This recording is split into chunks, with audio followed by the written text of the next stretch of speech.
I want to talk about how to stay in business on this segment of the Gig Geezer.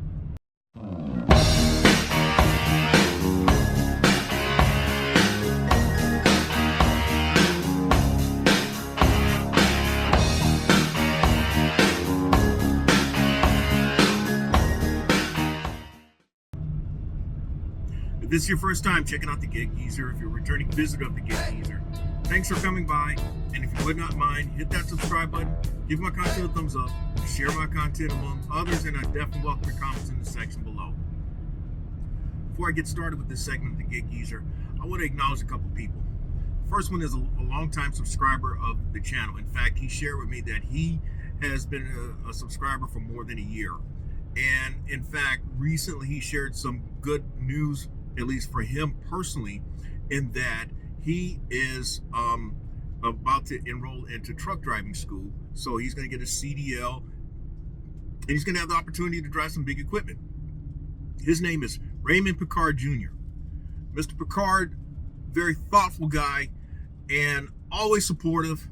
I'm glad for Mr. Picard, and I feel privileged that he thought that my channel was something that was worthy of his time to check out and to contribute with comments and even personal emails regarding business matters. The other person is a subscriber, but he's also a colleague in the Columbia, South Carolina metropolitan area. I consider him a colleague because we've sweated on last mile opportunities, and we've talked a lot lately. In fact, I'm going to bring him up later on in this particular segment, but he goes by the name of CEO, and he has a vision of what he wants to do. So I want to acknowledge those two people before I go further into this segment of the Gig Geezer. Now, I talk about staying in business. It takes a lot of work to stay in business. Consider it like this: when you are a winning team, a winning franchise, it takes a lot of work to reach the level of where you're the team with the target on the back, and everybody's gunning after you season in or year in and year out. But it's even more work to stay there. It takes more work to stay there because you can't go on cruise control or on autopilot and expect the same results. They say what insanity is when you do the same thing and expect the same results.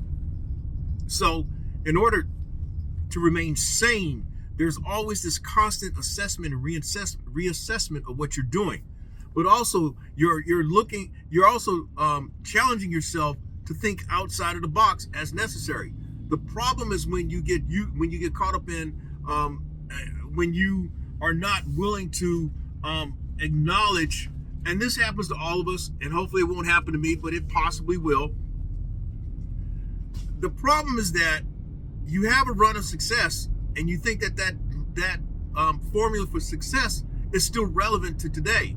And this is where you have to constantly strive to push yourself to stay relevant in your thinking, but also be open to ideas. I shared in one segment of the Gig Geezer that, hey, this old dog is still willing to learn a new trick or two.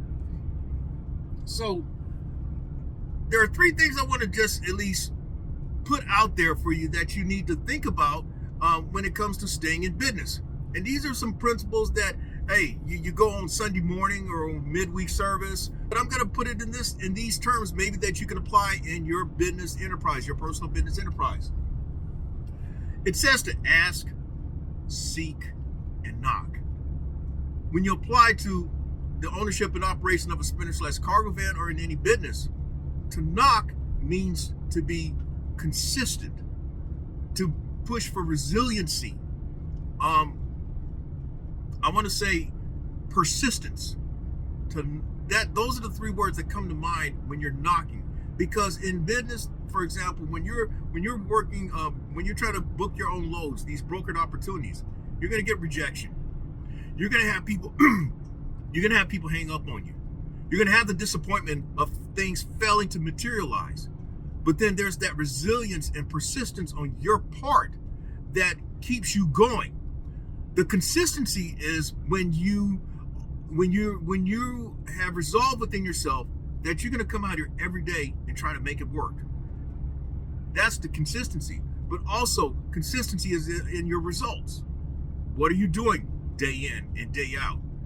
Are you all over the place?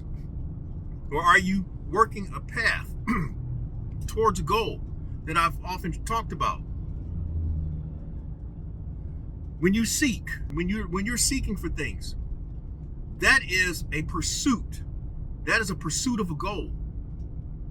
That is the diligence, the work that you put in to pursue that goal. And then there's asking. Now, asking, how in the world, how do you apply that in business? Well, I learned this working at a car lot. You can't get the business unless you ask for it. Now, that goes for anything. When you're looking to try to land a contract opportunity, you're sitting across from someone, you're talking, and you feel that, here's the opportunity to ask for the business. I see we've reached a point. Do you feel as if this is something that we may need that we can take to the next level? Or when you're dealing with brokers, as I do, because since I book my own load, they say this is what they're looking for. I tell them, hey, this is what I'm thinking. This is what I'm thinking. This is what I'm thinking. Well, we're only offering $250 for this, and it is $1 a mile. But and this happened actually today, about an hour ago. I told them, hey, look, I'm not going to go for that. See, that's the problem as it is now. There's too many thirsty people out there that have wrecked the market, and that's exactly what I told the broker, and I hung up. Now, if you can apply those three things, you're going to set yourself in the right direction. Now, here's another thing. A lot of people talk about how blessed and highly favored they are. They're child of God, child of the kingdom. They're talking kingdom principle and all that stuff. And no weapon formed against me shall prosper. Okay? I'm not going to argue with you on that. All right? I can quote even more chapter and verse on you. But here's something that comes to mind with all this. You quote those things, but what are your results? And what I mean by that is, if you're making bad business decisions, then guess what? You can't blame the devil. You can only blame yourself. Now, two things come to mind. There's a verse that people talk about even with that.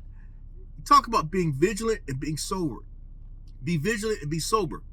For your enemy, the devil, goes about like a lion, seeking whom he may devour.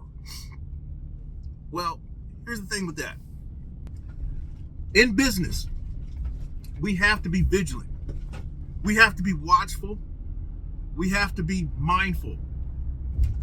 And we have to be sober. We have to be sound-minded in our decisions. Okay? But here's how the enemy looks for people like you and how you end up being devoured. The opposite of vigilant is being careless. And the opposite of sober in the business world is being stupid and making bad decisions. And that points back to you, not the devil. You're giving the devil too much credit, so it's on you. Now, what are some ways that might be stupid when you're making when you do cheap freight, when you make thirsty decisions, when you make thirsty moves, you get thirsty results. It's that simple. Now, in a recent segment of the Get Geezer, in fact, here is the thumbnail, I posed the question, am I guilty? Am I part of the problem? Am I part of the solution? This is where CEO comes in. Earlier this week, CEO had actually sent me a text message me something, and then I replied, and then he called me. And one of the first things came out of his mouth was, hey man, am I part of the problem? My answer was that we are a party of all three. How are we a party of all three? Because we contribute to the problem when the things that we do affect the market. That's how we're part, in a negative sense, and that's how we're a part of the problem. We're a part of the solution when we try to help people stay in business. And we offer sound wisdom, sound advice, things that they can grab, that they should grab onto and apply in their respective business enterprise. But not everybody listens, and not everybody actually are vigilant and sober in what they do. Now, I've also been very consistent in saying this. You gotta, if you want business-like results, you gotta treat it like a business. I've said that in the general catchphrase. But what do I mean by treating it like a business? And I'm gonna share a couple points. So what I mean by treating what you do as a business, that you might see business-like results. One of the questions that you have to ask yourself as you go about doing things is, does the decision that you make, is that decision that you've reached, does it make good business sense? Now, this goes back to like some of these thirst moves that I've just mentioned. You gotta understand, when you work apps, when you work load boards, these apps are set up in such a way that they're trying to capture your senses. They're trying to capture your senses. They're trying to get your eye trained on one thing, and that is the number.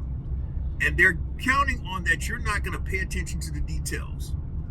Now, I get it, okay? I am no different than you in that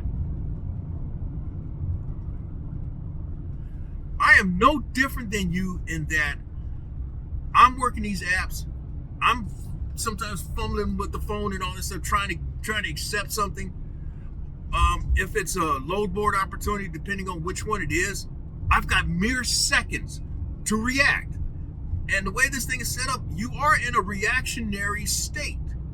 And so very few times you get a chance to really study what you're looking at. But then this is where you have to kind of discipline yourself in such a way that there are things that you look for when these opportunities present themselves. And so in those few seconds, you already have to have certain standards in place so that you can quickly make that determination whether something makes sense. So what do I mean by that? There's a specific load board that I deal with a lot.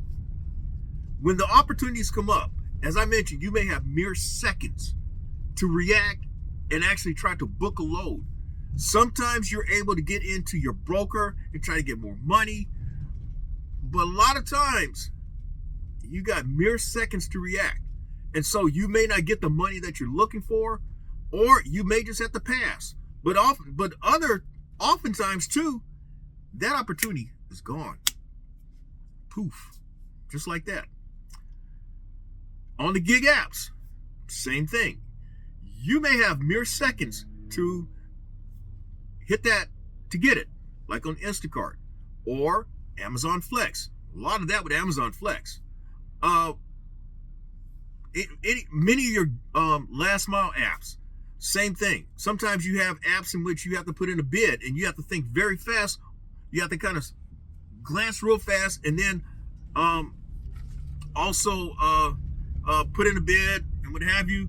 And you may get it, you may not. It's all a 50-50 proposition, but that's the way it is. My point is still, you have to make very quick decisions with the intent that it will make good business sense. So what's another thing with respect to treating something as a business? Is the decision that you make best for your business? Because can you continue to make thirsty-like decisions and expect to stay in business? This is something that only you can answer. I can tell you, and I know I've talked about 10 minutes or so into this segment of the Gig Geezer. And by the way, if you like the content that's been provided in this segment or any other segment, hit that subscribe button, give my content a thumbs up, share my content among others, and I definitely welcome your comments in the section below. intentionally, I have buried this far into this segment. I've already topped 100,000 in revenue this year.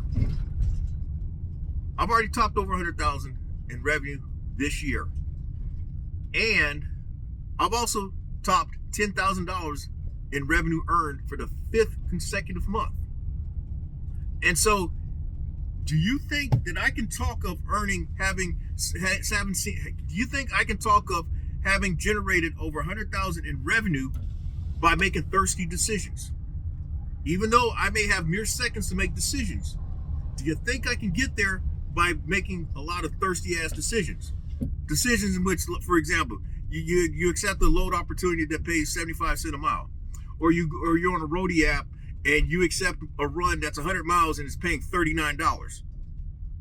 So the other thing is, when you treat something as a business, you're looking to make decisions, you're looking to make moves that contribute to the sustainability of your business. If you're not doing that, then you may want to try to do something else, because eventually it's going to catch up to you. Eventually going to catch up to you. It's like what my geometry instructor told me when I was in 10th grade. He says, man, the roof is going to cave in on you. So that leads into this other point: strategy. Everybody want to talk about, man, you got to have strategy. You got to have strategy. I'm not going to talk in that sense of arrogance. I'm going to put it to you like this: eventually you're going to have to come up with a strategy that kind of puts you on a path to get you where you want to be. That's as easy as I can tell you. Earlier in the year, when I tried to establish a business relationship with someone, I was asked, what is it that you want to do? Where is it that you want to go? And my answer was that ideally where I like to be is home every night. I figured that I'm okay with working South Carolina, North Carolina, Georgia. Maybe every now and then go up to Virginia. And then maybe every now and then down to Florida. And then I'm always open to a trip to Texas. As it turned out, the very thing that I shared with that person earlier in the year is the very strategy that I've implemented so far. Now, I am looking to do other things in 2024. I'm in the process. I am working on those things now. I finally got my head in gear, and I am glad that I've had a lot of conversations with CEO lately. CEO has shared with me some of his vision for his business, and it's got me to thinking the things that I need to start trying to put in gear for 2024. So, what else is a part of your strategy? You have to think about how are you going to handle cash flow? Cash flow is very important in the business, and so therefore,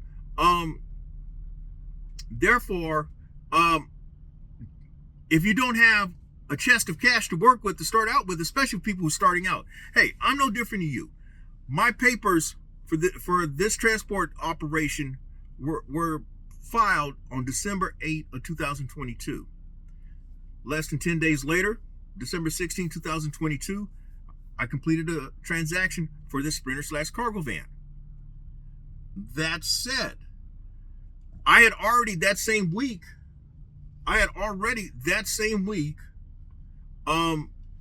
gone to Bank of America, applied for a business credit card and was approved in a matter of seconds.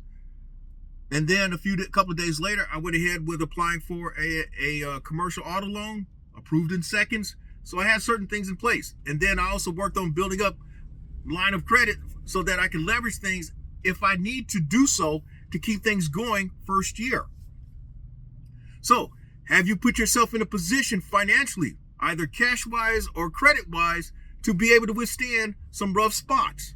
And I can tell you, I've had more than my share of rough spots. I have shared in some segments of the Gig Geezer how my ass has been in a sling. I have shared in some segments of the Gig Geezer how I've had sleepless nights. In fact, I'll just share this. While today is Thursday, November 30th, 2023, Wednesday, November 29th, 2023. I'm in Myrtle Beach. I'm in the midst of a last mile opportunity. I got 3 more stops to make before I complete this opportunity. I came home and I shared with my queen that I am pissed off to the highest of festivity because things just did not go right for me yesterday. And to be quite frank, today my day didn't start off too well. In fact, I was really discombobulated for a moment. In fact, I was on the phone with someone and I was really discombobulated, and I said that I gotta I had to, as it was once said back in the day, I had to dig myself. Somehow I had to dig myself and get my shit back on track. And then about 2-3 minutes later, bing, an opportunity came up on the phone that got my shit back together real fast. But that said, it speaks of without a vision the people perish. I'm not going to say that you got to have a vision and all that, but I have shared in other segments of the Gig Geezer how you need to write down your goals. You need to talk about your goals. You need to watch who you keep company with. These are things that help you stay in business. And hopefully you'll get something. Hopefully you've gotten something out of this segment of the Gig Geezer.